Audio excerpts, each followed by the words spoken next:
Assalamualaikum warahmatullahi wabarakatuh.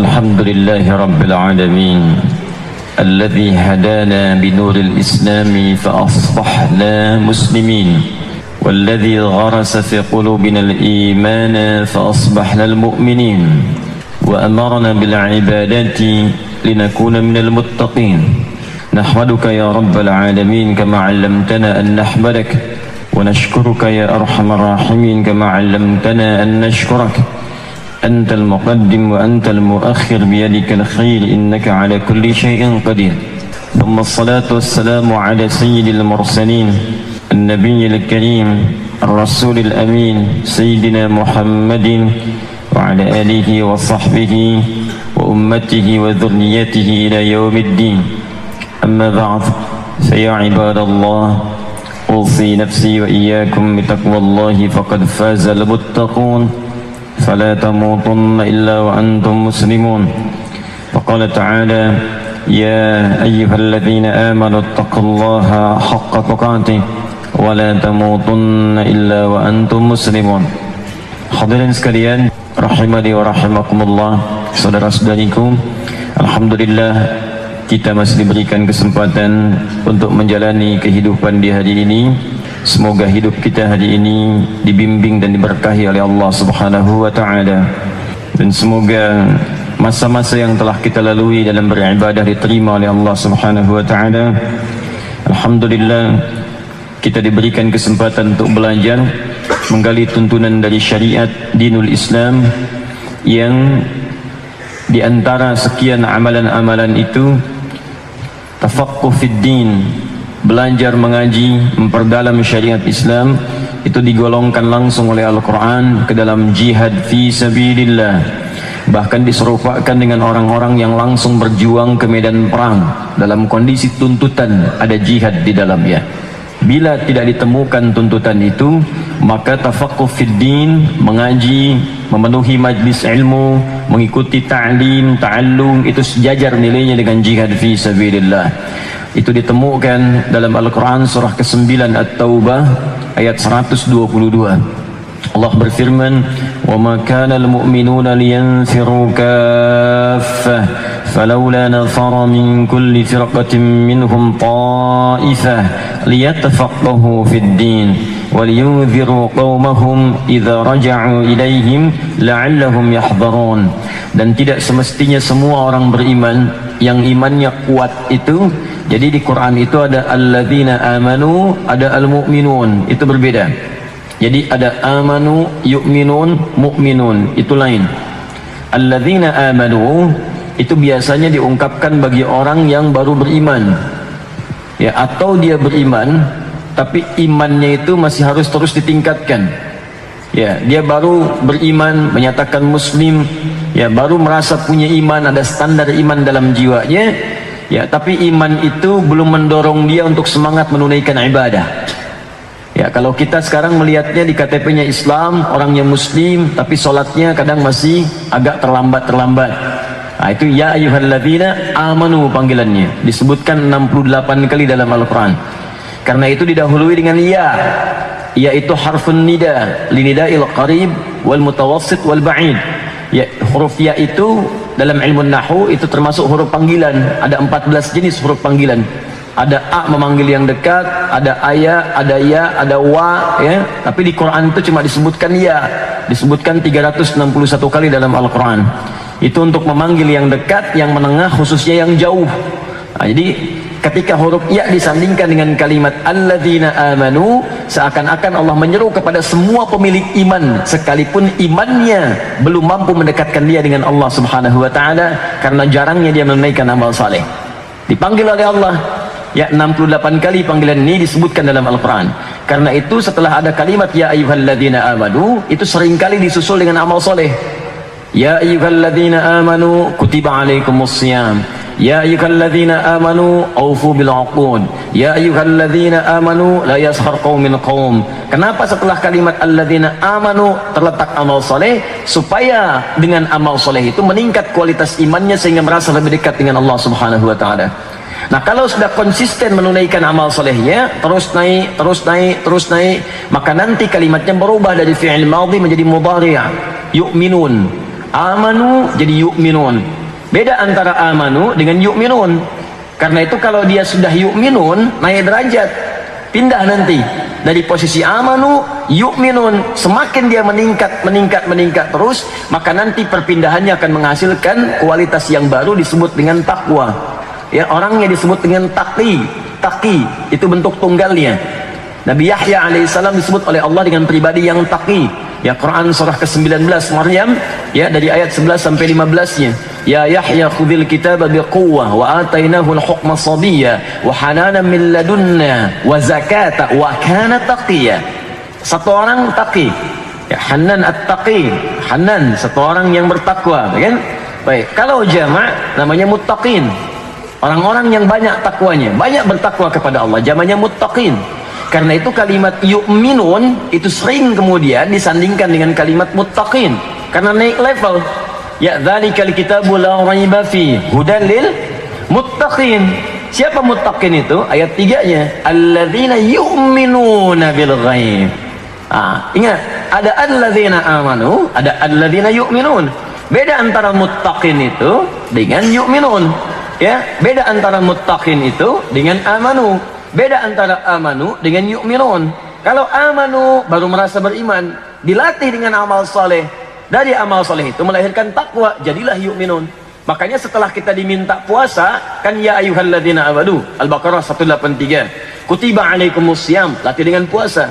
Kama kutiba alal ladzina min qablikum la'allakum tattaqun, jadilah kemudian dapat takwa. Setelah jadi takwa, jadi muttaqin. Ciri orang muttaqin terus dia meningkatkan imannya. Dalam bahasa Arab, sesuatu yang diteruskan continue tanpa batas ke depannya itu menggunakan fi'il mudhari. Cirinya pakai ya atau hamzah atau nun atau ta di awal huruf kalimatnya, disingkat dengan anita. Hamzah, nun, ya, ta. Jika dalam bahasa Arab ada anita di kalimatnya, di awal katanya, maka ini menunjuk maknanya mudhari. Dalam bahasa Inggris punya 3 arti: present, continuous, future. Sekarang, terus berlangsung, dan sampai kapanpun konsisten dia mengerjakan itu. Kalau menunjuk jamak, tambahkan un di ujungnya. Un. Yu'minu, satu orang yang terus meningkatkan imannya, konsisten. Tambah un di ujungnya, banyak orangnya. Alladzina yu'minun. Karena alladzina bentuknya jamak, disebutkan 1080 kali dalam Al-Quran, maka pasangannya tambah un di ujungnya. Alladzina yu'minuna. Alladzi yu'minu, alladzina yu'minuna. Jadi kalau orang-orang itu sudah konsisten menjaga imannya, maka dia akan konsisten dalam ibadahnya. Makanya orang yu'minun itu konsisten mengerjakan ibadah. Kalau masih amanu, subuh ya tepat waktu, zuhur terlambat 1 jam, zuhur 1 jam, asar terlambat 1 jam setengah, maghribnya nunggu dekat ke isya supaya cepat isyanya ditunaikan.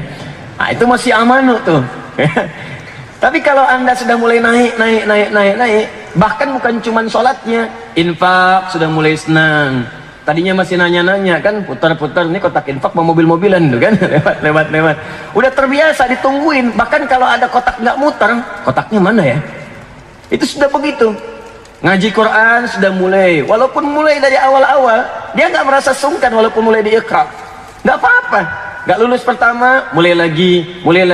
Kalau amanu, ya kadang-kadang mau mulai Iqra sudah malu, nggak mau masa disatuin sama anak SD, ya? Nanti manggil ke rumah, jadi yu'minun, naik. Ya, kalau terus naik. Makanya kalau amanu biasanya sekali amalan. Tapi kalau yu'minun itu banyak amalan.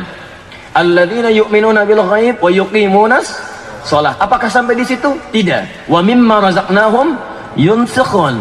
Apa sampai di situ? Tidak. Walladzina yu'minuna bima unzila ilaik wa ma unzila min qablik wa bil akhirati hum yuqinun. Naik. Nanti kalau sudah terbiasa dengan itu, maka stabil keimanannya. Kalau sudah stabil, digantilah dari fi'il menjadi isim. Isimnya isim fa'il, pemilik iman yang stabil. Kalau satu orang disebut mukmin. Kalau banyak orang tambah un di ujungnya, mukminun, maka jadilah kemudian kalimatnya menjadi al-mu'minun. Minun, turun Quran surah ke-23 Al-Mu'minun, yang sudah konsisten dengan amalannya. Kalau sudah konsisten, maka akan lahir pertama Allah berikan rasa bahagia dalam dirinya. Dia ada kenikmatan saat ibadah. Makanya pemilik iman yang betul-betul konsisten itu ada kenikmatan ketika ibadah. Jangankan fardu, ya ketinggalan sunnah pun dia bisa gelisah. Kalau sudah mukminun itu, dia ngejar tahajud, Pak, Bu. Dia kejar. Jangankan subuhnya, tahajud misalnya, ketinggalan satu malam, itu gelisah hatinya. Sekarang subuh itu adanya 4.33. Dia bangun misalnya 4.30, padahal belum subuh, 3 menit lagi subuh. Itu karena biasa dia tahajud, itu penyesalannya tinggi, ya Allah, terlambat saya. Terlambat saya, Allah. Karena biasa dia bangun itu jam 3.34. Bangun, tahajud dulu. Itu akan ada perasaan seperti itu. Dulu biasa nunggu Ramadan, ya. Bahkan kalau masih amanu, Ramadan sudah dekat sepekan, itu bahasanya lain. Kok cepet amat ya? Kalau sudah yu'minun, dia tanya-tanya. Tapi kalau sudah mu'minun, Allahu Akbar, baru selesai Ramadan, ya Allah, mudah-mudahan ketemu lagi yang akan datang, ya Allah, percepat datangnya, ya Allah. Itu mu'minun. Nah, kalau sudah merasakan kenikmatan itu, sesuatu yang terasa nikmat yang mendatangkan kesuksesan disebut falah namanya. Falahun. Kalau sudah digenggam, didapatkan dalam diri kita dan tidak mau kita lepaskan, maka rumus jadi ilmu sharaf, tambahkan hamzah, harakatnya fathah. A. Falah tambah hamzah depannya. Kalau sudah ada hamzah harakat fathah, harakat fa-nya sukun, pindah ke depannya. Buang alifnya. Alif yang kata falah, setelah lam buang alifnya karena ada hamzah di depannya. Maka berubah kalimat menjadi aflah. Aflah. Aflah. Turun Quran surah ke-23 ayat pertama. Qad aflahal mu'minun. Kapan al-mu'minun menjadi aflah? Karena dia konsisten dengan amalan. Makanya setelah itu amalan semua.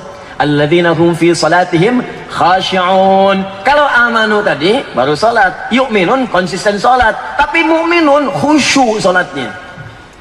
Sudah nggak bicara lagi salat apa nggak salat. Sudah nggak bicara lagi apakah konsisten atau tidak salatnya, tapi naik kualitas, khusyuk salatnya. Ya alladzina hum lizzakati fa'ilun walladzina hum 'anil lagwi mu'ridun, sampai ala furujihim yuhafizun, sampai ujungnya. Maka orang seperti ini, kata Allah, sudah, dia itu kalau sudah mukminun itu seperti pewaris surga Firdaus yang jalan-jalan di bumi. Jadi kalau Anda ingin melihat ahli surga Firdaus jalan-jalan di muka bumi, maka itulah orang-orang yang disebut al-mu'minun tadi, yang kalau salat khusyuk salatnya. Ada orang, nggak ada orang, enak, bisa nangis sendirian tuh ya, bukan karena ada orang tiba-tiba jadi khusyuk, jadi lama masuk, karena banyak orang tahiyatul masjid lama baca Al-Baqarah tuh ya. Kalau nggak ada orang cuman kulhu balik gitu kan, nggak seperti itu. Dia tuh kelihatan enak, kadang malam-malam tahajud ya, kadang-kadang malah nunggu orang kosong baru dia ibadah supaya nggak kelihatan orang. Al-mu'minun ya. Nah, coba naikkan levelnya. Makanya di ujung ayatnya nanti ditutup ya, dari 9 sampai 11 itu alladzina yarithunal firdausa hum fiha khalidun. Al-mu'minun itu adalah para pewaris surga Firdaus yang mereka itu akan tinggal kekal di dalam surganya Allah Subhanahu wa taala. Jadi kalau sudah seperti ini, maka amalan-amalannya spesial. Nah, apa ciri al-mu'minun itu yang tampak dalam kehidupan? Ternyata di antara amalan mereka, mereka senang memburu amalan-amalan tingkat tinggi. Jadi kalau yang salat-salat itu udah standar. Salat standar, infak standar. Apa amalan tingkat tinggi itu? Di antaranya jihad. Jihad fi sabilillah. Kalau tuntutan jihad ini tidak ada, ya secara syariat saya belum ada, belum datang dibenarkan secara syariat untuk berjihad di medan fisik, maka selevel dengan itu akan dicari. Apa yang selevel dengan itu? Majlis ta'lim, Pak, Bu. Majlis ilmu. Jadi kita hadir di sini ini levelnya sama itu dengan jihad fi sabilillah. Turun ayatnya langsung dan dibuka dengan kalimat al-mu'minun. Makanya berbahagialah kalau ada hamba-hamba Allah, kemudian diringankan langkahnya, lalu kemudian dikuatkan jiwanya untuk datang ke majlis ilmu. Itu perkara yang tidak mudah. Awal-awal mungkin berat. Awal-awal cuma pengen lihat, cuma pengen ikut, tapi sadarilah disitulah kasih sayang Allah untuk menaikkan level keimanan kita lebih dari yang biasanya. Jadi kalau sudah terasa kenikmatannya, akan nyaman. Anda kalau sekali nggak datang ke majlis ilmu, rasanya nggak enak hidupnya. Makanya berbahagialah kalau di sekitaran kita itu ada masjid-masjid yang dipenuhi dengan majlis ilmu. Berbahagia itu. Al-Azhar banyak itu majlis ilmunya. Berapa banyak dari pagi sampai dengan petang. Ya, setiap hari Senin sampai dengan Ahad ada semua. Belum geser dikit ke As-Salam, belum ke Al-Ihsan. Ada Baitur Rahim ke sana, ada Al-Ihsan lagi di sana. Ada Jannatul Firdaus di sebelah sana. Hampir semua majlis ilmu. Jadi kalau Allah sudah menebarkan sekitar kita kebaikan dan belum juga Anda pengen menepatinya, belum juga Anda ingin mendatanginya, maka dengan cara apa lagi Allah mesti mengangkat iman Anda sampai ke level yang paling tinggi itu. Jadi kalau Anda tidak menjadi orang baik, bukan Allah yang pengen, Anda sendiri yang tidak memutuskannya. Nah, ketika Anda hadir di dalamnya, kata Allah, ini berita baik. Ya, falaula nafara min kulli firqatin minhum ta'ifa liyatafaqahu fid din. Kalau sudah datang ke majlis ilmu itu, maka tingkatkan kualitas imanmu dengan mencari majlis-majlis yang memahamkan engkau tentang agamamu. Jadi tidak semua majlis itu disebut dengan majlis jihad, tidak. Kecuali yang membuat kita paham dengan agama, sehingga dengan pemahaman itu bisa kita amalkan dalam kehidupan. Baik formal atau tidak formal. Formal itu seperti kampus, sekolah, dari mulai SD, SMP, SMA. Ibu cari sekolah yang ibu investasikan anak-anak ibu itu langsung naik level ke tingkat keimanan tertinggi. Dan itu investasi tinggi, Pak. Antum dapat pahala banyak di situ. Kenapa enggak Anda masukkan ke sekolah-sekolah yang diajarkan di situ, teman-teman sekalian? Fikih salat yang bagus, hafalan Quran yang bagus, matematika belajar juga, fisika belajar juga, kimia belajar juga, tapi salat dia belajar, menghafal Quran juga. Itu yang paling bagus. Makanya ketika lulus, bukan cuma lulus sebagai seorang mahasiswa, tapi lulus langsung sebagai seorang mukminun di hadapan Allah Subhanahu wa taala. Jadi ketika dia mengamalkan apa yang dia kerjakan itu, yang dia pelajari, Anda dapat bagian pahalanya. Kalau cuma masalah umum saja, yang tidak beriman pun, yang belum beriman bisa mengerjakan itu. Lantas apa bedanya anak Anda dengan anak orang lain di hadapan Allah Subhanahu wa taala? Itu poinnya. Nah, jadi mohon izin ya, tidak semua tempat itu bisa disebut dengan majlis tafaqquh sepanjang tidak memahamkan kita dengan agama. Ya, justru yang membuat kita jauh dari agama itu yang dijauhi, jangan sampai rusak iman kita. Termasuk menyekolahkan anak-anak yang di situ bisa merusak iman, itu yang bahaya. Sudah tahu zina itu, ya hubungan seksual di luar nikah itu udah pasti salah. Ya tiba-tiba jadi benar misalnya. Ya saya kan katakan anak SD aja tahu hubungan di luar nikah itu haram hukumnya. Anak SD, Anda sekolah sampai tinggi-tinggi sampai S3 masih belum tahu juga. Ya mau tingkat sampai tingkat berapa lagi itu? Ya. Nah, jadi tapi kalau Anda masukkan ke tempat-tempat seperti itu, mendapati lingkungan yang demikian, itu merusak iman Anda, haram hukumnya. Ya, haram hukumnya. Termasuk majlis ilmu yang tidak mendekatkan diri Anda kepada Allah Subhanahu wa taala. Anda ngaji di tempat yang mengatakan semua agama sama, menuju pada Tuhan yang sama, cuman caranya beda-beda, merusak iman Anda, haram hukumnya. Ya, bukan jihad namanya, bunuh diri namanya. Bunuh iman. Ya, jelas ya? Dan berita baiknya, kalau wafat orang ini saat sedang mengaji, maka tadi dibacakan oleh imam kita di rakaat yang kedua tadi. Ya, beliau baca sampai ayat 172. Baca dari ayat 169-nya. وَلَا تَحْسَبَنَّ الَّذِينَ قُتِلُوا فِي سَبِيلِ اللَّهِ أَمْوَاتًا بَلْ أَحْيَاءٌ عِنْدَ رَبِّهِمْ يُرْزَقُونَ فَرِحِينَ بِمَا آتَاهُمُ اللَّهُ مِنْ فَضْلِهِ وَيَسْتَبْشِرُونَ بِالَّذِينَ لَمْ يَلْحَقُوا بِهِمْ مِنْ خَلْفِهِمْ أَلَّا خَوْفٌ عَلَيْهِمْ وَلَا هُمْ يَحْزَنُونَ. Kalau ada orang-orang yang sedang berjuang di sisi Allah, kemudian tiba-tiba dia wafat, datang ajalnya kepadanya, jangan dikira wafat begitu saja, tapi Allah akan muliakan ia saat masuk ke alam kuburnya. Begitu masuk ke alam kuburnya, dia tidak usah capek lagi, dia akan menikmati semua kenikmatan kubur dengan sangat indahnya. Saking nyamannya, dia gembira. Farihina bima atahumullahu min fadli. Datang nikmat, sudah nggak ada ibadah lagi. Yang dalam kubur itu udah nggak ada sholat lagi. Nah, jadi jangan bercita-cita masih sholat di alam kubur. Saya masih pengen baca Quran di kubur, nggak bisa, sudah tinggal nikmat saja. Makanya nanti banyak hadis mengatakan orang yang wafat jihad fisabilillah itu, kalau bisa mau mohon pada Allah, ya Allah kami pengen balik lagi supaya mendapat nikmat lagi, padahal sudah nikmat di dalamnya. Dan kalau Anda tahu, kata Allah, kalau mereka memungkinkan tapi nggak mungkin. Ya ini ada bahasanya ada, kalau mereka memungkinkan tapi nggak mungkin. Mereka akan datang kepada ahli ya, keluarganya, temannya, kerabatnya, dan menyampaikan, hei, kamu nggak usah sedih, kamu jangan nangis karena aku wafat. Di sini lebih enak dibandingkan dengan tempat kamu sekarang beraktivitas. Kalau bisa cepat ke sana, cepat ke sini sekarang, cepat nyusul. Di sini lebih enak dibandingkan apa yang telah kamu nikmati sekarang. Kamu capek, walaupun kamu kaya, kamu masih kerja. Kamu mengurus benda-benda yang kamu dapatkan itu. Anda kaya, sudah pensiun, tapi kan ngurus juga. Mobil diurus, rumah diurus, anak diurus. Sini nggak ada yang diurus, semua nikmat, nikmat, nikmat, nikmat, nikmat. Memberikan kabar gembira, tapi tak mampu melakukannya seketika dengan langsung, itu dalam bahasa Arab disebut istabsyara yastabsyir. Tapi kalau bisa menyampaikan secara langsung berhadapan disebut basyara yubasyir. Makanya Nabi Muhammad SAW ketika masih hidup dan diberi perintah oleh Allah untuk menyampaikan kabar gembira supaya umatnya masuk surga, kerjakan amalan ini. Kalimatnya menggunakan basyara. Buka Quran surah kedua ayat 25, paling kanan sebelah atas. Ya, wa basyiril ladzina amanu wa 'amilus shalihat anna lahum jannatin tajri min tahtiha al-anhar. Kata Allah Muhammad SAW, kabarkan berita gembira kepada umatmu. Pada sahabat-sahabatmu dulu yang masih hidup. Beliau masih hidup. Ya, kalau mereka mau beriman dan menjadikan iman itu membimbing mereka beramal soleh, saya siapkan surga untuk mereka. Nabinya masih hidup. Tapi ketika masuk ke alam kuburnya, kita masuk ke alam kubur, wafat kita di dalamnya, kata Allah, para pejuang fi sabilillah itu wafat diberikan kenikmatan. Alhamdulillah. Kalau dia mampu mengabarkan nikmatnya, dia akan sampaikan pada kawannya, kerabatnya, keluarganya. Jangan nangis, mah.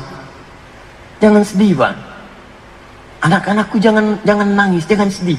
Teman-teman jangan sedih karena aku pergi. Aku di sini nikmat. Wa yastabsyiruna billadzina lam yalhaqu bihim. Yastabsyiru, bukan basyar. Kalau dia mampu, dia akan sampaikan. Cuman dia nggak bisa sampaikan. Makanya Allah yang memberitakan kepada kita semua. Kalau nggak percaya, nanti wafat aja ya. Kalau tiba ajalnya, nanti akan kelihatan tuh, akan kelihatan. Dan kita nggak bisa memilih untuk cepat wafat karena sudah ada ajalnya. Makanya bunuh diri nggak ada kerjaan, nggak ada kerjaan. Minum baygon misalnya ya, satu baskom. Kalau belum tiba waktunya ya nggak akan meninggal juga. Ya, jelas ya. Nah, karena itu berbahagialah kita ada di sini dan mari kita kuatkan kualitas ta'lim kita dengan mempelajari adab-adabnya sehingga kualitasnya naik derajat di sisi Allah sebagai jihad fi sabilillah insyaallah. Dengan itu wasilahnya kita belajar mengaji. Sekarang kita teruskan ke halaman 14 ya, melanjutkan pertemuan yang lalu dari kitab Adabul Alim wal Muta'allim karya Syekh Muhammad bin Hashim Al-Ash'ari, Tahaddus Syekh Muhammad bin Hashim Al-Ash'ari yang mendirikan Nahdlatul Ulama tanggal 31 Januari tahun 1926. Ini adalah adab yang sudah melekat pada seluruh ulama-ulama sampai dengan ke ulama salaf sampai ke sahabat yang belajar dengan Nabi sallallahu alaihi wasallam. Jadi sebelum belajar ilmu itu mereka semua belajar adab.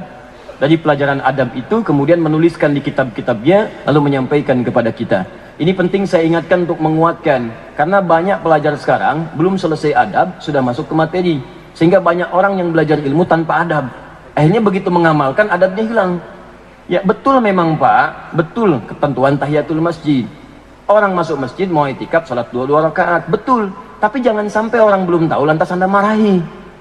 Ya, orang belum tahu itu diberitahu, bukan dimarahi. Betul memang merapatkan saf itu bagus. Memang itu harusnya begitu sunnahnya. Tapi kalau Anda ingin berikan kepada orang lain pengetahuannya, maka sampaikan dengan adabnya. Kadang-kadang betul, tapi adabnya tidak ada. Akhirnya yang terjadi perselisihan. Dan itu melahirkan musibah yang lebih besar dibandingkan dengan pengetahuan itu sendiri. Karena itu Al-Imam An-Nawawi sebelum menulis Al-Arba'in An-Nawawiyah, itu menulis At-Tibyan fi Adab Hamalatil Quran. Itu kitab adab. Baru menulis Al-Arba'in 42 hadis. Baru Riyadus Shalihin 1896 hadis. Sampai nanti terus ya. Sampai ke Syarah Sahih Muslim 9 jilid itu. Nah ini teman-teman At-Tibyan belum belajar, sudah masuk Al-Arba'in. Yang paling dahsyat Al-Arba'in belum belajar, sudah Riyadus Shalihin. Nah itu kadang bagian-bagiannya yang kadang-kadang terlewati. Sehingga memang betul Al-Arba'in hafal, tapi adabnya hilang. Hilang. Jangankan pada murid, pada ustadz-ustadz pun tidak ada adab di situ. Itu yang jadi persoalan. Karena itu ayo kita teruskan halaman 14 insyaallah di kitab Adabul Alim wal Muta'allim. Saya bacakan kembali. Wa qala sallallahu alaihi wasallam. Penulis di sini yaitu Syekh Hasim meneruskan bagian tentang bab keutamaan seorang penuntut ilmu, seorang berilmu dan seorang yang mengajarkan hasil pengetahuannya. Apa di antara keutamaannya disebutkan dalam hadis Nabi sallallahu alaihi wasallam. Saya pernah ingatkan kepada jemaah bahwa beliau ini itu juga di antara pakar hadis dan punya sanad. Punya sanad hampir di seluruh ya turunan-turunan tawaqatul hadis, kitab-kitab hadis. Ya, Al-Bukhari punya sanad, Muslim punya sanad, di kitab Sunan punya sanad. Dan ini sebelum menulis kitab ini pun atau gabungan 19 kitabnya, itu beliau menyantumkan sanad-sanad hadis-hadis yang telah beliau dapatkan ijazahnya. Karena itu tidak heran kalau dalam tulisan di kitab ini kebanyakan hadis-hadis Nabi, hadis. Ya, wa qala sallallahu alaihi wasallam, talabul ilmi fariidatun ala kulli muslimin wa muslimatin wa talibul ilmi yustaghfar lahu kullu syai'in hatta al-hut wal bahr. Ya, wa qala sallallahu alaihi wasallam, dan di antara kemuliaan para penuntut ilmu itu diberikan berita gembiranya oleh Rasulullah sallallahu alaihi wasallam, talabul ilmi fariidatun ala kulli muslimin wa muslimatin. Ini bagian pertamanya. Awas, hati-hati, nanti saya terangkan ya. Di sini ada dua persoalan. Pertama kata fariidah, yang kedua kata muslim dan muslimah. Ya, talabul ilmi fariidatun ala kulli muslim. Itu yang didapatkan di kitab-kitab hadis. Kemudian di sini ada tambahan wa muslimatin. Ya, satu kata fariidah, yang kedua kata muslimah. Saya terjemahkan dulu. Talabul ilmi, menuntut ilmu itu, mencari pengetahuan itu. Mencari itu bahasa Arabnya bahasa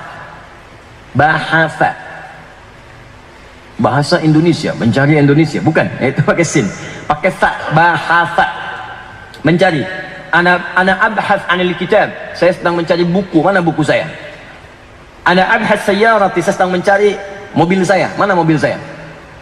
Tapi kalau pencarian itu diikuti dengan keinginan kuat untuk meraihnya, bukan sekedar nyari, tapi pengen betul mendapatinya, itu diganti kalimatnya dari bahasa menjadi tolaba. Karena itu tolaba sering diartikan juga bukan dengan sekedar mencari, tapi minta. Coba, nyari dengan minta kuat mana? Nyari atau minta? Nyari uang dengan minta uang beda ya. Pak, saya datang ke sini untuk mencari uang. Baik, maka saya ingin cari pekerjaan. Tolong kalau Bapak ada luang, bisa berikan saya peluang pekerjaan. Itu nyari. Pak, saya kesini mau minta uang. Beda ya? Tuntutannya lebih besar yang kedua, minta. Nah, itu dalam bahasa Arab, kalau Anda datang mencari sesuatu dan menuntut untuk memintanya supaya Anda dapatkan itu, maka kalimatnya berubah dari bahasa menjadi talaba. Nabi ketika mengatakan pada penuntut ilmu untuk mencari ilmu, itu kalimatnya bukan menggunakan bahasa. Kata Nabi tidak berkata begini, bahsul ilmi, tidak. Nabi katakan talabul ilmi. Jadi kalau Anda ingin mencari pengetahuan, jangan cuma sekedar muter-muter nyari, duduk, dengar, lantas pulang, rugi. Kalau cuma begitu bahasa namanya. Anda datang nih, ada apa nih pengajian? Ah, ikut-ikut aja, pengen lihat aja. Cuman pengen lihat, datang, lihat, pulang. Tapi tidak berusaha mengambil ilmu itu untuk Anda miliki. Anda bawa. Sekarang sedang ada pelajaran mengaji misalnya. Ngaji, tafsir. Tafsirnya Al-Fatihah. Anda nggak berusaha untuk memahami itu, untuk membawa itu dalam sholat Anda, untuk mengamalkan itu. Cuma numpang dengar aja. Dengar, datang. Kayak mirip-mirip kebanyakan orang sholat Jumat. Duduk dengar khutbah, duduk aja gitu kan ya. Ada lagi yang nunggu di luar, udah masuk khutbah kedua belum? Belum ya, ngeliat situasi gitu kan, lihat-lihat jam gitu ya. Mohon maaf, kadang-kadang duduk, datang numpang ngantuk, habis itu tidur ya. Kadang-kadang dibangunin, kadang-kadang ada irama simfoninya, belakang ya, tepuk gitu kan, khatib mengingatkan, bangun, selesai sholat ya. Jadi begitu, Allahu Akbar, bangun ya, salat 2 rakaat, pulang. Cuma numpang datang. Penuntut ilmu kadang demikian, ada yang demikian, datang, dengarkan, pulang. Kadang-kadang yang dicarinya, yang ditolaba, yang dituntut itu bukan materinya, sarapannya, konsumsinya. Mana? Al-Azhar. Baitur Rahim aja, gak ada. Al-Azhar udah sarapannya. Jadi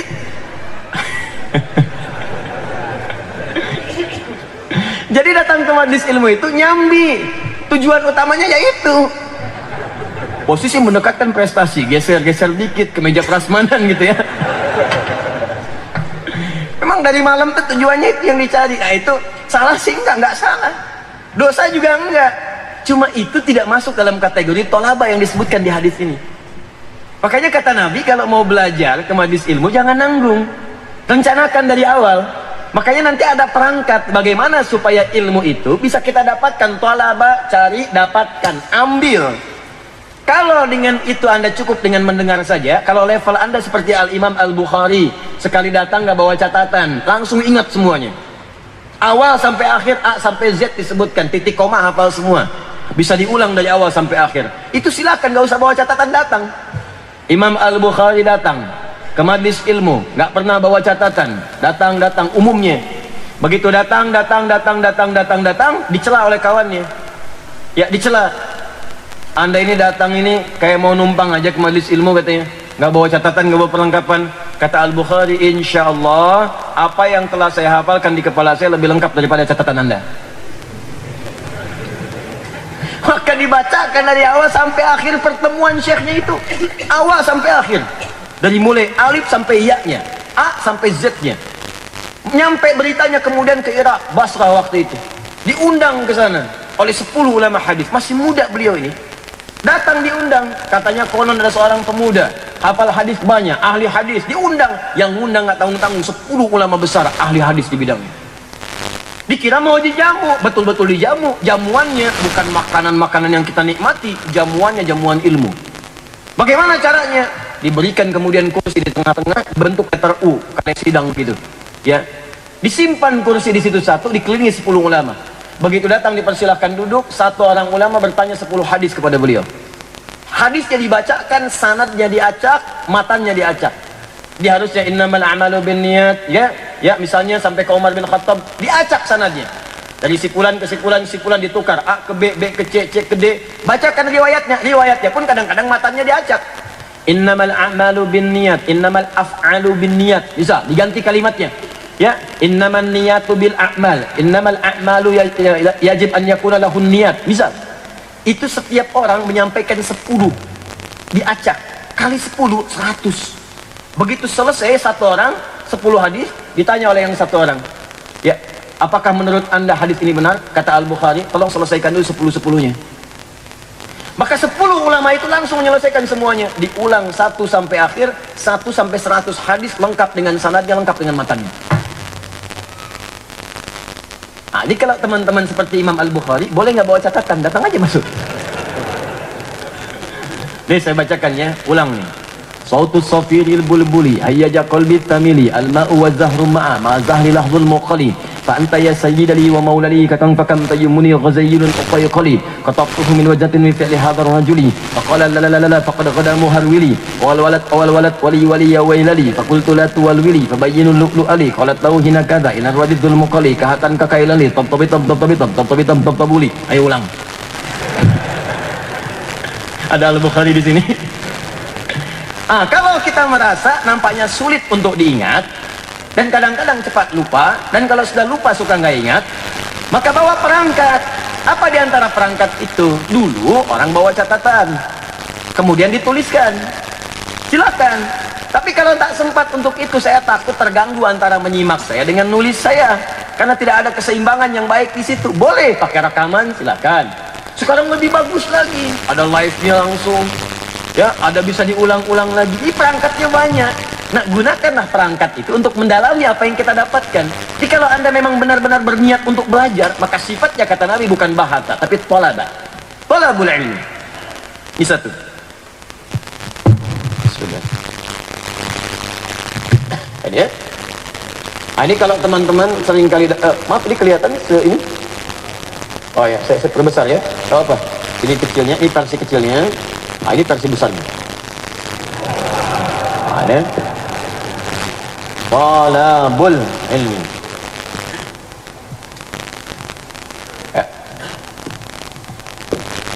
Talaba, meminta sesuatu, menuntut sesuatu, mencari satu mendapatkan. Maka sering diartikan menuntut ilmu. Kalau nuntut itu kan sampai dapat. Ya, berusaha sampai dapat. Jaksa penuntut umum nuntut betul sampai dapat apa yang ini tuntut itu. Ya, saya menuntut Anda minta maaf, tuntut sampai dicari betul ketemu. Tapi kalau cuma biasa-biasa nggak dapat sesuatu, itu santai aja, itu bahasa namanya. Jelas ya? Nah, ini baik formal ataupun tidak formal. Makanya Bapak Ibu kalau nanti anak-anaknya disekolahkan dari tingkat yang paling kecil, TK kah, SD kah, gitu kan? Ya, SMP, SMA sampai ke yang atas ya, coba dicek. Jangan-jangan selama belajar itu yang dapat cuma 10%. Lantas kenapa Anda harus banyak-banyak mengeluarkan uang? Biaya, tenaga, waktu, merawat, nyiapin sarapan, bolak-balik, rugi Anda. Coba di SD anak-anak 6 tahun tuh, belajar apa aja selama 6 tahun? Apa yang didapatkan di situ? Kan itu orang-orang tua dulu itu masih sempat anaknya pulang ditanya, belajar apa tadi nak? Lihat lagi ada SKS dulu. Ya, ada LKS-nya, lembar kerja siswa, ya SKS, susunan kerja siswa. Ya, dilihat semuanya. Bahkan Ramadan pun kadang-kadang dikasih dari sekolahnya itu lembar kerja untuk ibadah. Catat, kejar-kejar khotib, kejar-kejar orang yang tausiah, minta tanda tangan, ngerangkum gitu kan. Itu masih ada tuh dulu. Sekarang udah mulai berkurang kontrol itu. Saya sayang Pak kalau Bapak banting tulang, banting kaki, banting tangan, banting segala lah. Ya, keringat keluar untuk mencari mendapatkan sesuatu harta, kasih ibu capek bangun malam dari mengandung, melahirkan, merawat, menyekolahkan. Itu kan ngantar itu investasinya banyak. Pernah nggak ibu cek anak ibu dapat apa di sekolah? Anak bapak dapat apa? SD baru masuk, SPP sudah berapa uang masuknya? Uang pangkal, uang bangunan. Dapatnya apa? Jadi jangan sampai Anda investasi, tapi Anda nggak dapat apa-apa. Nih, tuntut. Kalau belum dapat sesuatu, maka kita ada bicara. Ya, ada forum orang tua, ada diskusi dengan pihak sekolah. Supaya apa? Supaya anak kita mendapatkan apa yang telah Nabi gariskan tadi. Oke, jangan sampai ada anak sekolah tapi tak paham apa yang dia pelajari di sekolahnya. Walaupun itu misalnya sekedar ilmu-ilmu umum, matematika sampai paham. Karena matematika berguna nanti dibawa ke agama. Kalau nggak tahu matematika, gimana ngitung sholat subuh 2 rakaat? Hah? Kita tahu 2, masih 1 dikerjain itu kan? Paham ya? Nah, itu talabun. Kemudian talabul ilmi. Ya, mencari pengetahuan itu mesti dengan kuat, ya mesti berusaha untuk mendapatinya dan tuntut dia sampai Anda dapatkan, sampai Anda pahami. Kalau nggak paham, tanya. Saya ulang, kalau nggak paham, tanya. Kalau sudah paham, jangan banyak ditanya. Makanya muncul kaidah di Quran surah 5 ayat 100 sampai 101. Ya ayyuhalladzina amanu, hai orang-orang yang telah merasa beriman, la tas'alu an asya'a in tubdalakum tasukum. Hai orang-orang masih merasa punya iman, kalau pelajaran sudah dipahami dengan bagus, jangan banyak ditanya lagi. Khawatir yang sudah jelas itu nanti menjadi semakin tidak jelas karena banyak pertanyaannya. Tapi kalau tidak tahu, tanyakan supaya tahu. Fas'alu ahla dzikri in kuntum la ta'lamun. Kalau Anda tak paham, maka tanyakan ahla dzikri. Allahu akbar. Allah tidak katakan ahlul ilmi, tapi Allah katakan ahlul dzikri. Dzikrun adalah seluruh aktivitas yang mengingatkan kita dengan Allah Subhanahu wa taala, yang mendekatkan kita dengan Rabbul Alamin. Karena itu dalam Al-Quran kalimat-kalimat zikir seringkali ditafsirkan dan dijelaskan dalam konteks ibadah. Salat disebut zikir karena salat mampu mengingatkan kita dengan Allah. Quran surah ke-20 ayat ke-14. Innani anallahu la ilaha illa ana fa'budni wa aqimis salata lidzikri. Saya Allah, tidak ada Tuhan selain saya, sembah saya. Bagaimana cara menyembahmu ya Allah? Wa aqimis salata, tunaikan salat lidzikri, supaya engkau ingat dan dekat denganku. Doa itu zikir. Makanya saat berdoa kita merasa dekat dengan Allah Subhanahu wa taala. Quran surah 7 ayat ke-205. Wadhkur rabbaka fi nafsika tadarruan wa khifatan wa dunal jahri minal qaul. Kata Allah, kalau sedang ada masalah berdoalah. Minta kepadaku dengan sepenuh hatimu, dengan sepenuh jiwamu. Dengan khusyuk penuh harap minta kepada Allah. Ya, Anda pasca salat berzikir. Subhanallah, subhanallah, alhamdulillah, Allahu akbar, Allahu akbar. Itu zikir. Kenapa disebut zikir? Karena mampu mendekatkan kita dengan Allah. Turun Quran surah ke-4 ayat 103. Fa idza qadaytumus sholata fadhkurullah. Kalau Anda telah selesai menunaikan salat, segera berzikir kepada Allah Subhanahu wa taala. Baca Quran. Baca Quran itu zikir. Turun Quran surah ke-15 ayat 9. Inna nahnu nazzalna dzikra wa inna lahu lahafizun. Kami yang telah turunkan Al-Quran sebagai zikir. Makanya ketika Anda sedang baca Quran, keadaan Anda merasa dekat dengan Allah. Jangankan baca, dibacakan Quran, dengar bacaan Quran. Tahrim dari Al-Azhar. Pagi-pagi baca di sini tilawah. Terdengar suaranya oleh kita. Kita merasa beda suasana hati kita. Ada frekuensi yang lain seakan merasa lebih dekat dengan Allah. Quran surah ke-8 ayat kedua. Innamal mu'minuna alladzina idza dzukirallahu wajilat qulubuhum wa idza tuliyat 'alaihim ayatuhu zadatuhum imana wa 'ala rabbihim yatawakkalun. Orang beriman itu kalau mendengar disebutkan nama Allah ada getaran dalam jiwanya. Allahu akbar, Allahu akbar, adzan, ada getaran di jiwa. Ya Allah, sudah adzan. Sudah adzan. Ya, zadatuhum imana. Wa idza tuliyat 'alaihim ayatuhu, kalau dibacakan kepadanya ayat-ayat Allah, bukan sekedar baca, baru dengar ayat-ayat Allah, apa yang terjadi? Zadatuhum imana wa 'ala rabbihim yatawakkalun. Bertambah imannya dan semakin dekat hubungannya dengan Allah Subhanahu wa taala. Bahkan ada yang saking dekatnya, itu semua aktivitas zikir. Keluar dari masjid itu sambil jalan, Allah ya Allah ya Allah ya Allah ya Rahman ya Rahim ya Malik ya Qudus, subhanallah, astagfirullah, astagfirullah, astagfirullah. Setiap tempat jalan, duduk, bahkan berbaring, dia zikir kepada Allah. Masya Allah. Maka turunlah di situ Quran, misalnya surah ketiga Ali Imran dari ayat 190 sampai 191 itu. Inna fi khalqis samawati wal ardi wa ikhtilafil laili wan nahari la ayatin li ulil albab. Siapa mereka?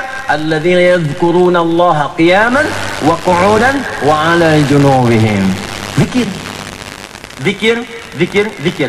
Kalau Anda tidak tahu, maka cari kemudian ulama yang bisa memberikan pengetahuan, yang dengan pengetahuan itu Anda dekat dengan Allah, membuat Anda lebih dekat. Makanya kalau mau konsultasi, jangan cari orang pintar, apalagi yang di atas normal, paranormal, konslet nanti ya. Yang dicari itu orang soleh, soleh yang pintar, bukan sekedar soleh. Ya, soleh nanti banyak ditemukan di masjid, yang ke masjid, tapi bukan berarti semua yang di masjid itu paham agama. Ya, tidak, cari juga yang paham dan dia soleh, mampu mendekatkan Anda dengan Allah. Jadi kalau Anda konsultasi, dijawabnya tuh diminta meningkatkan ibadah, minta sholat. Ustadz, saya mau tobat Ustadz. Kenapa Pak? Saya itu punya kecenderungan suka dengan sesama jenis. Baik, inna lillahi wa inna ilaihi raji'un. Setiap manusia itu barangkali punya berbuat salah.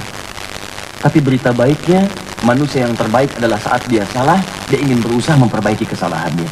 Berbahagialah ketika Anda datang ke sini, Anda sedang mendapatkan cinta Allah, karena dengan itu Anda mendapat hidayah untuk berubah. Tidak semua Pak orang bisa seperti Bapak. Insya Allah sekarang Bapak berubah ya. Yuk sekarang, ayo kita belajar pelan-pelan. Banyak istighfar dulu, tobat dulu, kenali hikmah kehidupan. Sekarang begini Pak, apa Bapak mau kalau ibu Bapak berhubungan dengan sesama ibu-ibu lain? Apa Bapak mau kalau Bapak, ayahanda Bapak itu berhubungan dengan pria-pria lain dan itu di hadapan Bapak? Bapak ridho nggak? Kira-kira kalau bapaknya Bapak nih berhubungan dengan Bapak lain, ada nggak Bapak sekarang? Kadang-kadang pada orang-orang demikian nggak harus banyak pakai dalil. Itu yang bikin disertasi kemarin itu, ya, yang katanya hubungan seks di luar nikah itu boleh. Tanyakan kepadanya, kalau ada dengan anak perempuan Anda berhubungan seks, Anda ridho nggak? Ridho nggak Anda? Tanyakan begitu. Kalau anak perempuan Anda disetubuhi oleh orang lain, dizinahi oleh orang lain, ridho nggak Anda itu? Yakin saya demi Allah, saya kata, yakin saya, hati kecil akan mengatakan jangan. Kalau anak Anda berhubungan seksual di luar nikah, ridho nggak? Istri Anda, ibu Anda dan sebagainya, ridho nggak? Tanyakan pada istrinya, kalau dia mengatakan itu, tanyakan pada istrinya, mau nggak istrinya begitu? Nggak akan mungkin, karena fitrah itu nggak akan bisa ditolak. Paham ya? Jadi kadang-kadang mesti ada peluang-peluang untuk mendapati itu. Makanya kalau konsultasi pada yang memberikan solusi, jangan datang pada yang mengadakan masalah. Saya punya Pak kecenderungan senang sama jenis. Oh nggak apa-apa Pak, itu memang fitrahnya Bapak begitu. Bapak masuk aja komunitas homo. Itu bahaya, karena ada yang begitu. Ada bahkan dibela, nyampe demo, mau masukin undang-undang, bikin festival. Itu yang berbahaya. Ya kan jelas dalam fikih juga, makanya orang-orang laki-laki yang melambai itu nggak bisa jadi imam dalam sholat, khawatir bubar. Allah, habislah kemudian sholatnya. Bismillahirrahmanirrahim. Habis hukum semua. Itu fas'alu ahla dzikri in kuntum la ta'lamun. Jelas ya? Jadi ilmu mendekatkan kita kepada pengetahuan untuk memahaminya, dan dengan paham itu dekat kita kepada Allah Subhanahu wa taala. Maka tuntutlah pengetahuan itu untuk kita dapatkan pemahamannya. maka hukumnya fardhah. Ya, saya teruskan dulu untuk menyampaikan analisis kata-katanya. Talabul ilmi, menuntut pengetahuan untuk mendapatinya dan bisa mengamalkan dalam kehidupan kita. Fardhatun adalah sebuah kemestian, kewajiban. Gini, ada wajib, aujaba yujibu ijaban, wajiban. Ada yang kedua, wajib digunakan kata kataba, wajib. Bentuk pasifnya kutiba, wajib. Ada faradha, fardu, wajib. Bisa terangkan sebentar. Di Quran itu biasanya yang sering digunakan itu dua. Satu kataba, bentuk pasifnya kutiba. Yang kedua faradha, bentuk pasifnya furidha. Kalau mencakup keterangannya yang sudah utuh disebut mafruḍa. Kalau disebutkan kata kataba 225 kali disebutkan dalam Al-Quran, pasif ataupun aktif dan turunannya, itu menunjuk pada sebuah kewajiban yang menekankan susunannya yang tertib dan teratur. Jadi tertib, teratur. Jangan Anda lewat, jangan Anda lompati, dan jangan Anda selisihi. Harus terukur seperti itu sempurna. Penekanannya ke situ. Karena ibadahnya sudah dipahami, diterangkannya demikian. Cuman kadang-kadang orang gagal karena nggak sempurna menunaikannya sesuai urutan-urutannya. Kadang ditunaikan dengan cepat, kadang ada yang berhenti di tengah-tengah, besoknya lanjut lagi. Ya nggak bisa seperti itu. Karena itu ketika Allah mewajibkan sholat dan mewajibkan puasa, kalimatnya menggunakan turunan kata-kata. Contoh sholat. Buka Quran surah keempat ayat 103, paling kanan pertengahan. فَإِذَا قَضَيْتُمُ الصَّلَاةَ فَاذْكُرُوا اللَّهَ قِيَامًا وَقُعُودًا وَعَلَى جُنُوبِكُمْ فَإِذَا اطْمَأْنَنْتُمْ فَأَقِيمُوا الصَّلَاةَ إِنَّ الصَّلَاةَ كَانَتْ عَلَى الْمُؤْمِنِينَ كِتَابًا مَوْقُوتًا. Sungguh kata Allah, salat itu, waktu-waktu salat bahkan bagi orang-orang yang beriman adalah kewajiban yang telah jelas ditentukan waktunya. Kenapa menggunakan kata kitab? Padahal Allah bisa mengatakan misalnya fardhan mauquta. Kenapa menggunakan kitab mauquta? Karena waktunya diatur dari subuh sampai isya sempurna. Jadi nggak boleh Anda menunaikan subuh di waktu zuhur. Ntar aneh pengen rapel aja ke maghrib deh sekalian, misalnya nggak bisa. Di subuh di waktu subuh, zuhur di zuhur, asar di asar, maghrib sampai isya.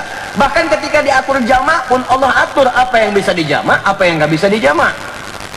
Zuhur hanya boleh jamak dengan asar, maghrib jamaknya dengan isya, subuh nggak bisa dijamak, makanya diletakkan oleh Allah jauh ke zuhur, jauh ke isya. Silakan cek. Makanya nggak bisa menjamak subuh dengan isya misalnya, karena waktunya dibuat jauh. Ya, saya pernah waktu sekolah di pesantren itu, pernah saya kisahkan dia, ada teman yang Masya Allah berubah pengen jadi baik tuh, bangun malam Jumat, besoknya libur, masih bangun tahajud, bangun jam 2 dia. Ya udah mandi, tahajud, khusyuk gitu kan. Saya aja masih istirahat tuh waktu itu. Terus saya bangun-bangun, lihat dia sholat. Ya, 2:30, kemudian kita kamar mandi, udah mandi, balik, sholat. Tapi waktu mau subuh, tidur. Wah, saya pikir mungkin dia kelelahan, nanti dia nyusul dah. Ya, saya ke masjid tuh. Nah pulang dari masjid, masih tidur. Oh saya pikir dia udah sholat lah, mungkin saya aja yang nggak lihat. Saya kemudian beraktivitas, tapi saya lihat-lihat lagi udah jam 7, setengah 8. Ini orang posisinya nggak berubah. Jadi saya tinggal ke masjid begini-gini aja gitu. Terus penampilan kan kelihatan Pak. Jadi kalau orang sholat itu kan auranya beda gitu. Ya ada bekas wuduknya, ada lainnya. Ini lain, ini begitu-gitu aja. Ya jadi wujuduhu ya tahakada. Jadi wajahnya emang begitu aja gitu. Habis itu saya coba tepuk, tepuk lagi, bangun. Kenapa dia nih? Saya nggak lihat antum subuh dari di masjid. Ini takut salah aja, mohon maaf saya bangunin. Antum udah subuh belum? Adiknya gimana? Kan udah saya jamak dengan tahajud tadi. Ada jamak ke atas tuh.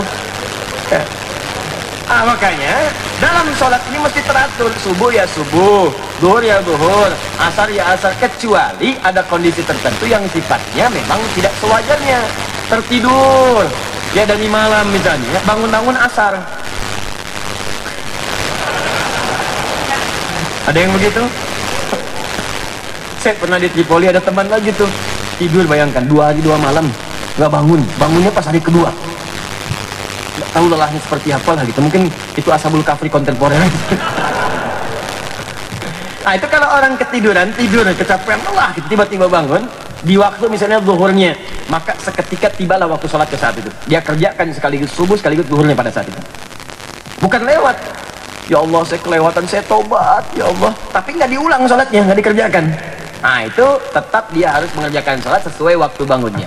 Ya itu hadisnya sahih. Jadi sholat orang yang tertidur pada waktu bangunnya, saat itulah kemudian dia menunaikan sholat. Ya karena itu kalimat sholat menggunakan kitab mauquta. Puasa kan diatur menggunakan kitab. Ya ayyuhalladzina amanu kutiba alaikumus syiyam. Kenapa menggunakan kata kutiba? Karena puasa diatur oleh Allah Subhanahu wa taala dengan teratur. Kapan buka, kapan puasa. Apa yang dikerjakan saat puasa, apa yang dikerjakan saat buka. Silakan Anda puasa dari mulai fajar sampai dengan maghrib. Jadi kalau mau makan habis maghrib baru makan, nggak boleh makan di tengah-tengah. Kalau mau minum habis maghrib. Kalau Anda ingin makan habis maghrib, ya. Kalau Anda ingin berhubungan seksual habis kecepatan habis maghrib. Malamnya boleh, ya silahkan aja, tapi jangan siang-siang. Ngambil habis maghrib. Tidak. Ya boleh berhubungan seksual. Kapan waktunya? Nanti malamnya, siangnya dilarang.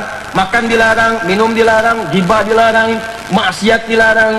Makanya sudah fitrah, begitu siang-siang itu semuanya itu menjadi tertekan dalam diri kita. Maksudnya ditekan, gak boleh muncul ke permukaan. Bahkan yang paling unik, ahli maksiat bisa libur saat puasa siang. Anda bayangkan, siang tuh libur dia. Mau nyuri, gak mau, puasa dulu. Koruptor juga kalau Ramadan bikin pengajian. Libur dulu tuh. Ya orang pemarah nggak marah saat puasa. Anda bayangkan, pemarah bisa nggak marah saat puasa. Tidak semua nggak paling marah kalau nggak marah pun begini.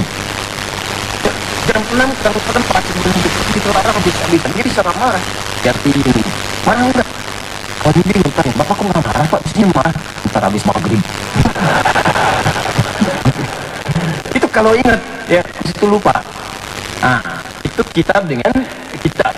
Kalau kata farada atau furida, dan di hadis ilmu itu menggunakan kata furida. Bukanlah. Talabul ilmi faridatun. Kenapa bukan kitab?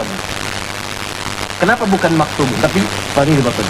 Kalau kata farida, furida, farida, mafruda itu muncul dalam Al-Quran dan hadis, maka umumnya menunjuk pada kewajiban yang terkait dengan hukum fikih.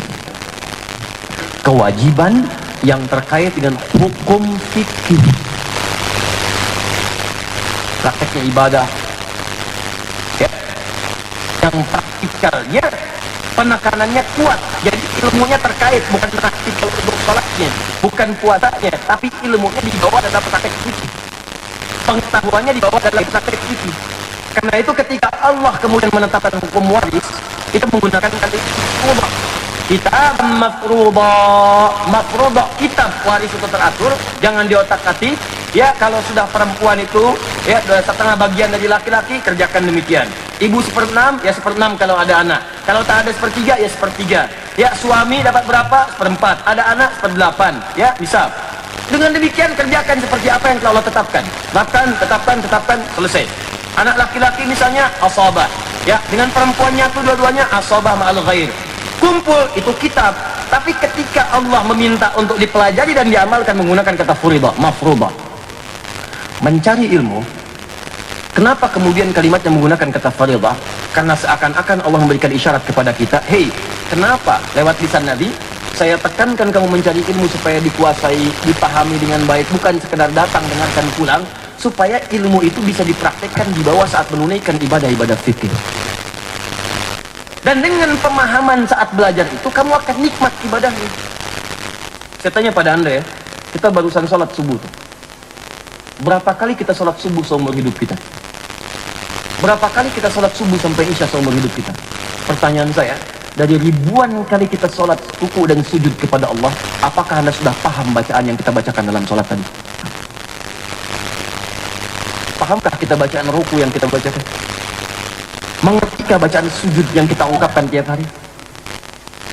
Jadi berapa persen bacaan sholat yang kita pahami? Anda menginginkan khusyuk dalam sholat, tapi Anda nggak ngerti yang dibaca dalam sholat, bagaimana bisa khusyuk? pekerjaan dunia saja, Anda sampai ikut training, sampai bisa paham pekerjaan itu. Nggak paham, nggak bisa kerja. Ini pekerjaan akhirat yang kita bawa sampai wafat, sampai pulang kepada Allah. Dan anehnya, tiap hari dikerjain 5 kali sehari, paling minimal. Tapi yang dibaca itu nggak ngerti-ngerti, mau sampai kapan? Dan bagaimana kita bisa khusyuk dalam sholat? Sahabat Abu Bakar As-Siddiq baru takbir, sudah gemetaran. Allahu Akbar, takbir. Keluar dari matanya. Ada yang bertanya, ya Amirul Mukminin lima hakada. Amirul Mukminin kenapa seperti ini? Saya lihat Anda tadi bergetar, takbir, kemudian bergetar, seakan-akan Anda ketakutan dan keluar air mata Anda. Kata beliau, saya khawatir ketika mengucapkan Allahu Akbar membawa perasaan lebih besar dalam jiwa saya. Allahu Akbar itu Allah Maha Besar. Kita mengatakan Allah yang Maha Besar, tapi kadang-kadang dalam hidup kita tuh suka merasa besar dibandingkan dengan orang lain. Merasa hebat dibanding dengan teman, merasa lebih dibandingkan dengan kawan, merasa yang paling unggul, merasa yang paling pintar, merasa yang paling kaya, merasa paling hebat.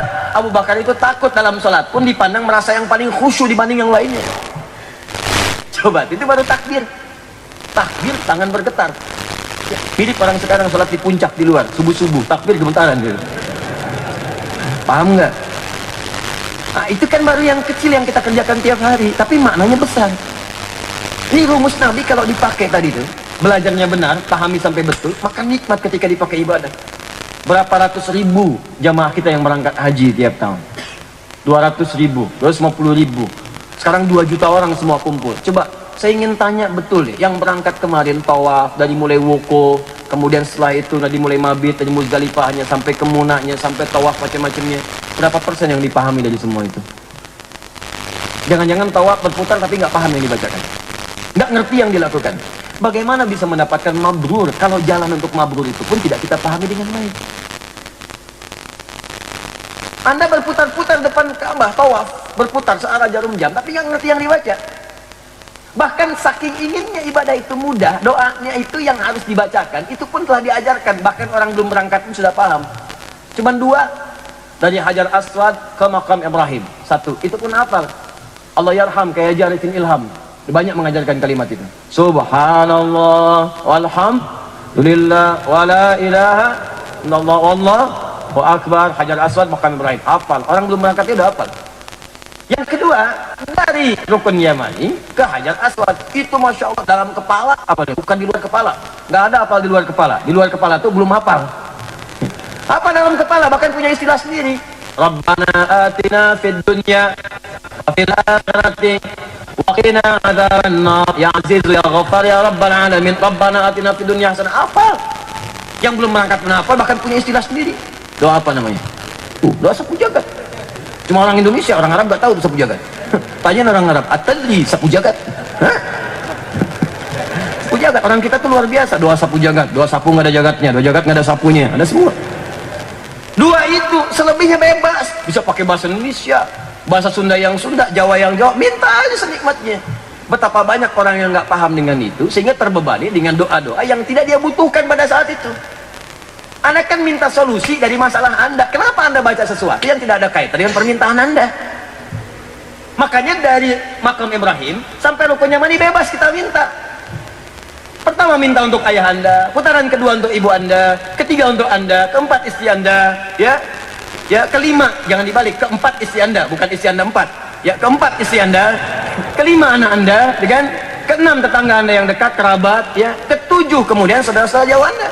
Dipas, putar itu minta dengan bahasa Anda, ya Allah, ayah saya ya Allah, dia telah merawat saya ya Allah, dia telah wafat sinari kuburnya ya Allah, sayangnya di alam kuburnya pertemukan kami di akhirat. Minta, jadi Anda tuh tahu ini putaran keberapa. Saya sudah minta dengan ayah, kedua saya minta dengan ibu, pekerjaan Anda minta ya Allah, berikan saya yang terbaik dalam pekerjaan saya, ya Allah lancarkan proyek saya, ya lancarkan pekerjaan saya, berkahi pekerjaan saya.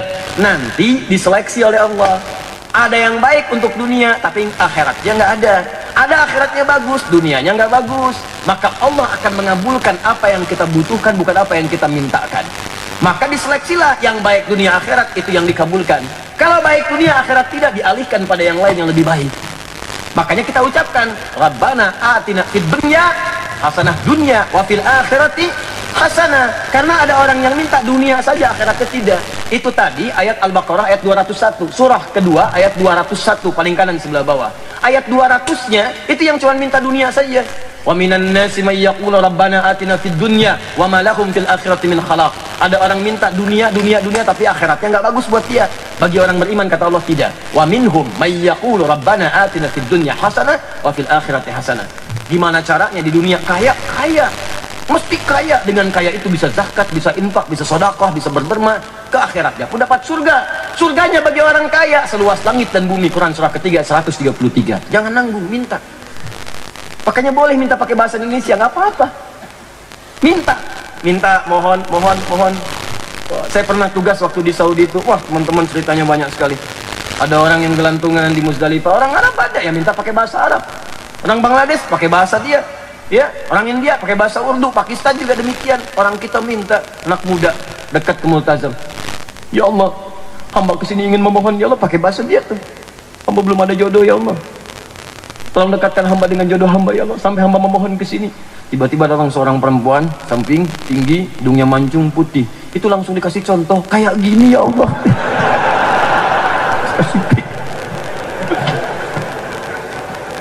Ada aja sempet-sempetnya begitu tuh. Tapi benar Pak, pulang-pulang dia nikah. Pulang-pulang nikah, Bu. Walaupun bukan dengan yang tadi. Yang lain. Yang lebih spesifik lagi ada, datang itu sampai ke Muzdalifah, deket-deket tuh. Ya Allah, hamba mohon ya Allah, hamba banyak utang ya Allah. Ya Allah, hamba banyak utang, kesini pun hamba utang ya Allah. Kalau tidak percaya, ini catatannya ya Allah. Tempelin. Tapi kisahnya dia pulang lunas tuh Pak. Lunas. Ada minta ikhtiar itu. Nah itu diantaranya itu fardhah. Jadi kalau kita kembalikan ke awal, kalau Anda mau belajar sampai paham, supaya pemahaman itu dibawa saat mengamalkannya, itulah fardhah namanya. Ya kalimatnya singkat kan. Selama ini kita cuma baca terjemahan. Menuntut ilmu itu wajib bagi orang muslim. Wajibnya kayak gimana? Apa kaitan wajib dengan kewajiban? Wajib menuntut ilmu sampai paham, sehingga ketika menunaikan kewajiban kita menikmati kewajiban itu ketika diamalkan. Ala kulli muslim, bagi setiap orang Islam, mengikat nih. Fardhah itu yang pokok-pokok. Salat fardhah, puasa fardhah, waris fardhah. Ya, baca Quran fardhah. Makanya kalau belajar Quran sampai paham. Kalau ada guru yang bagus, ketat, itu enak. Jangan protes. Bapak mau ngaji, Pak? Ya Ustaz. Udah jauh-jauh tuh, ya. Tempuh jarak 20 kilo datang ke Al-Azhar Talaqi. Baik, Pak, silahkan baca. A'udzu billah, Pak. A'udzu, Pak. A'udzu billahi minasy syaitan. Pak. Masya Allah, baru a'udzubillah udah dibetulkan sampai setengah jam. Ya udah Pak, cukup dulu, di Bapak besok kesini lagi. Saya waktu talaki pertama di Suksulata dengan Syekh Ali itu baru baca Al-Fatihah. Baca Al-Fatihah selesai, hasbuk ya Bunai, godan ta'ala. Banyak bapak-bapak sekarang itu berhenti ngaji cuman gara-gara dikoreksi 1-2 huruf. Ya, ibu-ibu biasanya lebih sabar tuh, nggak lulus sekali jalan lagi, lulus 2 kali jalan lagi, dan seterusnya. Nah, sabar aja Pak Bu. Ternyata guru seperti itu yang hebat. Karena saya baru kemudian mengetahui guru saya itu ingin melihat di mana kemudian kekurangan saya dalam mengucapkan huruf itu, sehingga diperbaiki pada pertemuan berikutnya. Paham guru saya? Mirip kayak orang mau belajar bahasa Inggris, tes TOEFL, dicek dulu. Ya, readingnya, writingnya, listeningnya, dan sebagainya. Setelah itu baru diperbaiki dalam kursusnya. Itu guru yang bagus. Makanya kalau Anda sabar belajar Quran itu Quran tuh Allahu Akbar, istimewa, mu'jizat. Anda belajar makhraj, sifat huruf itu langsung oleh Allah dibantu dari mulai awal sampai akhir. Ini saya contohkan Al-Baqarah ya. Jadi ada makhrijul huruf, tempat keluar huruf. Cara keluarnya disebut sifatul huruf. Dari mulai hawa sampai dengan mim, bibir, fam. Disingkat nanti 3 huruf mewakili alif, lam, mim. Alif dari hawa, nggak ada sekat. Ada 2 huruf tambah 1 hamzah, ha, ha, nggak ada sekat. Lam di lidah, dari sini ke lidah, la mim mewakili di sini, mim ya, ada mim waw ba, mim alif lam mim. Perhatikan di antara 3 tempat sampai ke sini makhrajul huruf secara umumnya ada yang paling sulit bo, ada yang paling gampang a, di pertengahannya da, sa di ujung, da, agak sedikit ke dalam, da. Ketika membuka Al-Baqarah setelah alif lam mim, maka Allah ambil yang pertengahan untuk memudahkan lisan kita berlatih. Dzalikal kitab la raiba fi hudal lil muttaqin. Setelah lancar da dipindahkan ke di da da. Setelah lancar da dipindahkan da ke di ayat 3-nya. Alladzina yu'minuna bil ghaib. Alladzi dzalika di. Setelah lancar da dengan di dimasukkan huruf zai. Za.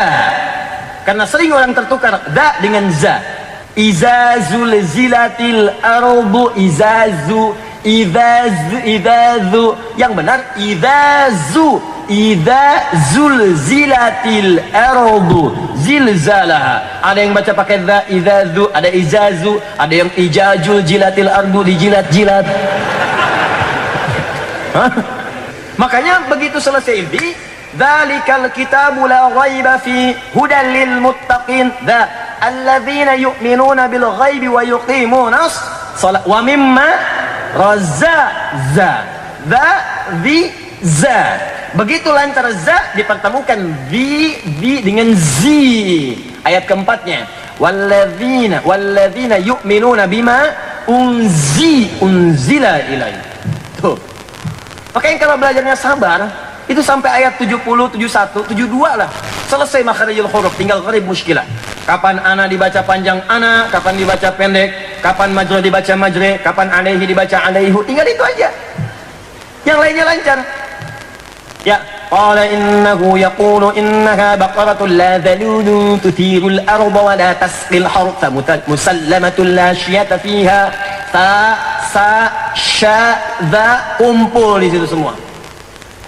Qala innahu yaqulu innaha baqaratun la dhalulun tuthirul arda wa la tasqil harta musallamatun la syiyata fiha. Qalu al-ana ji'ta bil haqq فذبحوها وما كانوا يفعلون. Kalau sabar beres. Tapi kadang-kadang nggak sabar. Cari guru lain lah. Saya dulu awal datang ke Bekasi ini buka pengajian Quran. Ada bapak tuh udah lama, ada puluhan tahun, 50-60 tahun lah. Ya, da itu nggak bagus, belum bagus bacaannya. Saya bilang, Pak, gini, Bapak pulang dari sini, coba da. Bapak besok kesini lagi, tapi syaratnya pulang dari sini, Bapak kan jalan tuh ke rumah. Ya, Bapak dari sini ke rumah, da. Sampai depan rumah. Lakukan itu, Pak. Besok Bapak lancar insya Allah. Dia pulang tuh, da. Sampai rumah dibuka pintu dari sini, Bapak pulang, da. Besok lancar dia. Besok lancar. Hadis sahabat, itulah faridah. Itulah talab. Coba berapa banyak yang kita amalkan ini? Hah? Kita hafal hadisnya, diulang-ulang, nah SD tahu, tapi maknanya nggak dipraktekkan. Makanya ini ke bawah seumur hidup nih hadis ini. Muslim satu orang, semuanya wajib karena semua muslim itu sholat, semua muslim itu puasa, semua muslim baca Quran untuk dibawa dalam sholat. Kalau nggak benar bacaannya, apa nggak malu Anda berhadapan dengan Allah? Nih Anda menghadap pimpinan nih. Besok saya akan berjumpa dengan ketua MPR, datang ke kantornya. Saya berjumpa dengan presiden, datang ke kantor. Itu sampai latihan di cermin. Bapak presiden yang saya hormati, sampai lurus kalimatnya, nggak mau salah. Yang protokol, yang upacara, yang macam latihan. Anda menghadap Allah tiap hari, apa nggak malu bicaranya masih salah di hadapan Allah? Alhamdulillahi Rabbil Alamin. Yang betul. Alhamdulillahi Rabbil Alamin. Salah, maknanya jauh. Alamin, Tuhan semesta alam. Alamin, orang-orang sakit. Alhamdulillahi Rabbil Alamin, nggak ada artinya. Ayo coba, mau sampai kapan? Muslim sampai di sini hadisnya berhenti sebetulnya. Hadisnya berhenti karena mudzakkar itu kalau disebutkan tunggal mencakup muannats. Tapi ada sebagian yang nggak paham. Dipahaminya, oh ini untuk laki-laki aja. Ya, karena beda laki-laki dengan perempuan dalam ilmu nahwu itu ditambahkan tak di ujungnya untuk perempuan. Jadi kalau muslim laki-laki, kalau ingin jadikan khusus untuk perempuan tambah tak di ujungnya, muslimah. Mukmin laki-laki, perempuan mukminah. Muhsin laki-laki, perempuan muhsinah. Soim laki-laki, perempuan ada tak di ujungnya. Tak. Nah, kalau dia berdiri sendiri, muslim saja, Di Quran, di hadis Muslim, satu saja, maka hukumnya mencakup laki-laki dan perempuan. Selesai. Tapi banyak orang juga yang nggak paham, karena kan nggak semua belajar ilmu nahu. Tidak semua paham kaidah bahasa Arab. Karena itu perlu keterangan, tafsir, bayan.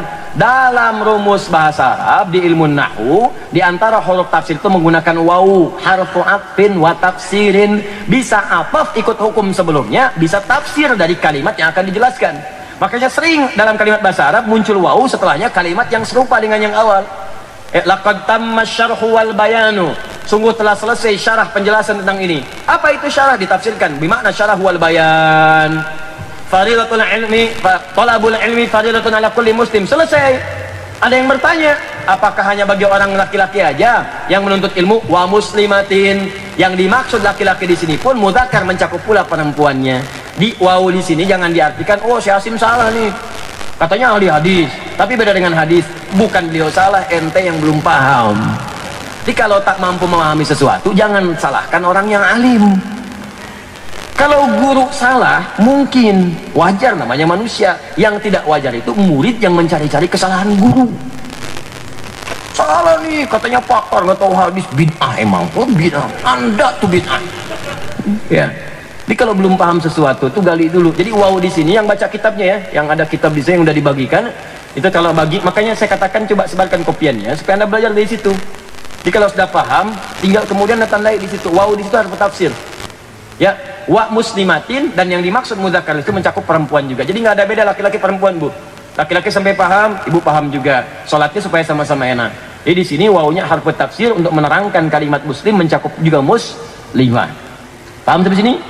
Baik, terakhir wa talibil ilmi yastaghfiru lahu, ya, man fis sama'i wal ardi hatta al-hud allati fil bihar, atau hatta al-hud fil bahr. Kalau di hadis riwayat Ibnu Majah nomor hadis 233, ya, kalimatnya berbunyi wa talibul ilmi yastaghfiru man fis samawati wa man fil ardi hatta al-hitan allati fil bihar. Bentuknya jamak. Di sini mengambil kalimat tunggal hatta al-hud, ya, fil bahr. Semua penuntut ilmu yang menuntut ilmunya seperti ini, kalimat penutup. Kalau Anda datang ke majelis ilmu, belajarnya seperti apa yang digambarkan Nabi tadi. Datang untuk memahami, dipakai ibadah, sama-sama mengevaluasi ibadahnya kepada Allah, jadi lebih baik lagi. Maka sejak Anda berangkat dari tempat kediaman Anda, sampai datang ke majelis ilmu, sampai pulang lagi, itu dimohonkan oleh seluruh penduduk langit dan bumi yang soleh-soleh di hadapan Allah supaya diampuni dosanya. Hatal hitan allati fil bihar, sampai-sampai paus hiu yang ada di lautan. Kalau kita tahu, kata Nabi, mereka memohonkan ampunan bagi para penuntut ilmu. Jadi tiap hari mereka berzikir. Zikir dengan cara yang tidak kita ketahui. Ya Allah ampuni penuntut ilmu, ya Allah, ya Allah ampuni penuntut ilmu, ya Allah. Bahkan di hadis Ibnu Majah tadi, di awalnya, itu malaikat sampai membentangkan sayapnya sejak Anda keluar dari rumah. Ya, ini bunyi hadisnya, bunyi lengkapnya. An Abi Darda radhiyallahu taala anhu qala qala Rasulullah sallallahu alaihi wasallam, hadis riwayat Abu Darda semoga Allah meridai kepada beliau menyampaikan dari Nabi sallallahu alaihi wasallam, man salaka tariqan yaltamisu fihi ilma sahalallahu lahu tariqan ilal jannah. Siapa yang menyiapkan dirinya menempuh perjalanan untuk belajar menuntut pengetahuan sampai dia paham untuk mengamalkannya, maka setiap langkah yang dia lakukan akan dijadikan oleh Allah untuk meringankan langkahnya ke surga. Belum selesai, wa innal malaikata la tadau ajnihataha ridhan li talibil ilmi. Dan kalau Anda tahu, semua penuntut ilmu itu sejak dia berangkat dari rumahnya, malaikat sudah membentangkan sayapnya memberikan ridha kepadanya. Di antara makna ridha adalah memohonkan ampunan kepada Allah. Ya Allah ampuni si fulan, ampuni si fulan. Cuman sifat malaikat nggak ditampakkan supaya Anda tidak kesulitan berangkat ke tempat belajar menuntut ilmu. Kalau malaikatnya tampak, gak jadi Anda balik. Ya, begitu keluar, tiba-tiba sayap membentang. Siapa? Malaikat maut. Balik lagi. Itu yang kita ambil. Jadi hadisnya sudah lengkap di halaman ke-14. Hari ini kita ambil satu hadis dulu saja. Itu pun maknanya sudah luas. Ya, jangan-jangan terlampau banyak, nanti sulit mengamalkan. Lebih baik kita ambil sedikit-sedikit, tapi mudah untuk mengamalkannya. Maka carilah majelis ilmu yang baik. Kesimpulannya, pertama, Nabi SAW menganjurkan kepada umatnya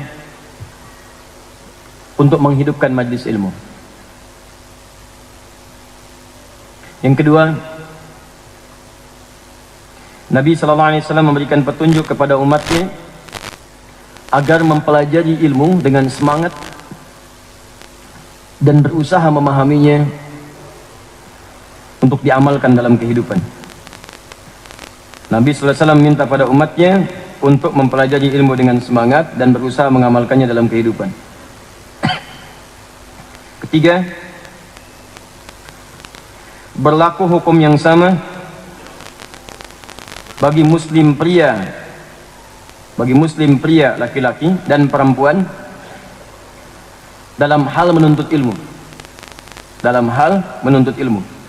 Jadi sama-sama mesti semangat, mesti paham dan dipraktekkan dalam kehidupan. Yang keempat, Nabi SAW memberikan jaminan permohonan ampunan bagi seluruh penuntut ilmu yang belajar dengan benar dari sejak ia berangkat sampai pulang kembali. Baik, yang terakhir, hendaklah para penuntut ilmu mencari tempat belajar baik formal ataupun tidak. Formal itu maksudnya sekolah, kampus dan sebagainya. Tidak itu seperti yang kayak di masjid, ya, majlis-majlis yang tersebar. Baik formal ataupun tidak, yang bisa mendekatkan dia dengan Allah dan memberikan pemahaman yang luas dalam agama. Yang bisa mendekatkan ia dengan Allah dan memberikan pemahaman yang luas dalam agama. Baik, saya kira itu kesimpulan kita. Ya, saya kira itu yang bisa disampaikan. Semoga memberikan manfaat. Allahumma taqabbal minna innaka antas samiul alim wa tub alaina innaka antat tawwabur rahim. Allahumma salli wa sallim wa barik ala habibikal karim rasulikal mustafa al-amin sayyidina Muhammadin wa ala alihi wa sahbihi ummati ila yaumiddin. Rabbana la tad'a lana fi maqamina hadha wa fi kulli maqamin dhanban illa ghafartah wa la hamman illa farajtah wa la daynan illa qadaytah wa la maridan illa shafaitah wa la 'asiran illa yassartah wa la hajatan min hawaijid dunya wal akhirati fiha laka ridha wa fiha lana as-salah illa qadaytaha ya arhamar rahimin. Allahumma 'allimna ma yanfa'una wa 'allimna ma jahilna wa wafiqna bima ta'allamna wa wafiqna li na'mala ma ta'allamna bihi. اللهم اجعلنا من أهل القرآن اللهم ارحمنا بالقرآن واجعل القرآن صحيبا لنا في الدنيا وشفيا لنا في الآخرة يا رب العالمين. اللهم ربنا آتنا في الدنيا حسنة وفي الآخرة حسنة وقنا عذاب النار بفضلك سبحان ربك رب العزة عما يصفون وسلام على المرسلين وآخر دعوانا الحمد لله رب العالمين. سبحانك اللهم وبحمدك أشهد أن لا إله إلا أنت أستغفرك وأتوب إليك. ثم السلام عليكم ورحمة الله وبركاته.